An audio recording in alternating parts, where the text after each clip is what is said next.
சரி, கேளு. எல்லாளத்தீவுல பூர்வகுடியா இருந்தது தமிழர்கள். சில 100 வருஷத்துக்கு முன்னாடி உள்ள வந்தவங்க தான் இந்த சிங்க மக்கள். பின்ன ஆங்கிலேயர் ஆட்சி காலம் முடியும் போது மொத்த அதிகாரத்தையும் சிங்க பிரதேச மக்கள்கிட்ட கொடுத்துட்டு போயிட்டா வெள்ளைக்காரன். அப்ப ஆரம்பமானது இந்த இனவாதம். பூர்வக்குடியான தமிழர்களோட உரிமைகளை கொஞ்சம் கொஞ்சமா பறிக்க ஆரம்பிச்சாங்க சிங்க பிரதேச அரசாங்கம்.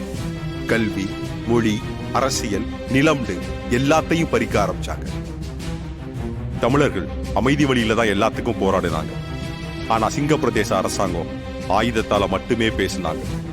இது எல்லாத்தையும் பார்த்துக்கிட்டே இருந்த ஒரு இளைஞன், இதுக்கு ஒரே தீர்வு, அவங்க பேசுற ஆயுத மொழியிலேயே நம்மளும் பேசுவோம்னு ஆயுதத்தை கையில் எடுத்தான்.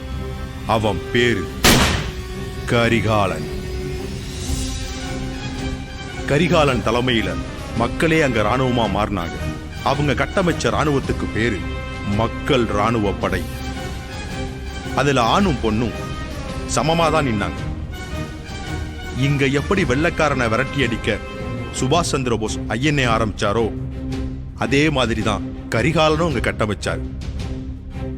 மக்களே ராணுவமா மாறி அவங்களுக்கான எல்லையை பிரிச்சு அதுக்கு தமிழ் பிரதேசம்னு பேரு வச்சாங்க.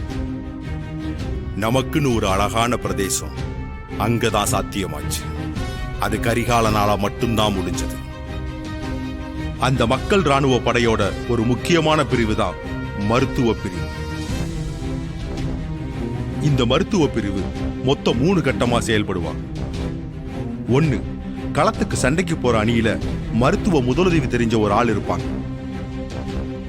2, களத்துக்கு பக்கத்திலேயே மருத்துவ பங்கர்கள் வச்சிருப்பாங்க. 3ஆவதா ராணுவ மருத்துவமனைகள் இருக்கும். ஒரு உயிரை எப்படியும் காப்பாத்ததான் இப்படி ஒரு கட்டமைப்பை வச்சிருக்காங்க. சிங்க பிரதேச தமிழ் பிரதேச எல்லை பகுதியில எப்போதும் ஏதாவது தாக்குதல் நடந்துகிட்டே இருக்கும். உள்நாட்டு போர்னால இவங்களுக்கு அவ்வளவு எளிதா மருத்துவ பொருட்கள் கிடைக்காது. இவங்களுக்கு தேவையான மருத்துவ பொருட்கள் எல்லாம் பல நாடுகள்ல இருந்து வரும். இப்ப நாம கொடுத்து விட்டதும் அதுதான். இந்த போர் மருத்துவர்களுக்கு வரலாற்றுல இன்னொரு பேரு